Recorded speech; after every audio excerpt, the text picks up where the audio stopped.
So the Eric Garner decision came down today, and people are already chanting "No justice, no peace." And perhaps what they should be chanting is "Obey the law, don't resist arrest." When the police tell you to put your hands behind your head or behind your back, or you see the little flashing lights come on that tell you to pull over, these aren't suggestions; these are orders.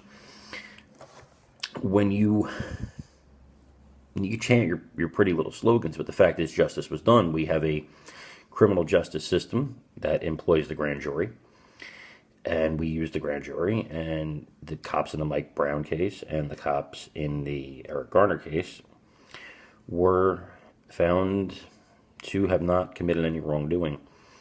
The reason for that, you may hate it, you may not like it, but it doesn't make it any less accurate, is that if you behave like a criminal thug, chances are you're going to find yourself on the wrong side of the law. I heard Mayor de Blasio, flanked by about 8 African Americans behind him and not one white person in sight, say that, and by the way, had a conservative mayor, had 8 white guys behind him and not one black person, that'd be front page news tomorrow. You won't hear about it anywhere but here, because no one else is going to mention that, because they have no balls. But it's true, and I'm sure people noticed it. I can't be the only one that noticed it. Anyway, the point is, Mayor de Blasio, I'm sorry.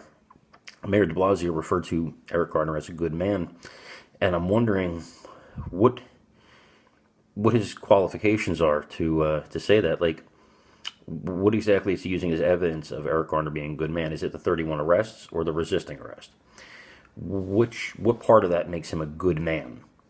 Should he have died for selling Lucy cigarettes? No, but he should have complied. If he thought he was wrongfully arrested, there's a criminal justice system. There's a court system to deal with those kind of things. But when the cops say to you, put your hands behind your back, this is not optional. This is not something you'd be like, no, and pull away and try to fight them off. I've had people ask me today to show them on the video where he resisted arrest. Well, I'm not going to dignify that. Watch the video. Either you haven't seen the video or you're a moron. He clearly resisted arrest. The same way Mike Brown, who strong-armed robbed a store before he got killed, likely also attacked a cop. I mean, is that big of a stretch of the imagination to believe this bully who strong-armed a store owner also tried to strong-arm a cop? I don't think so. I think that what happened is he tried to be a thug like the thugs he sees on TV, and in being a thug, he got killed like a thug. I would say the same thing happened to Eric Garner. Rest in peace, both of them. I'm sad they died. But you can't do whatever you want and expect no repercussions.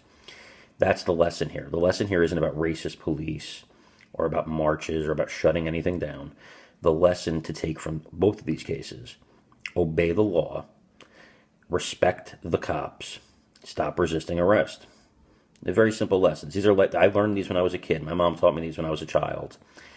And I've never disrespected a cop. Many times I've been pulled over or stopped by police or questioned by police, and I thought, why are they bothering me?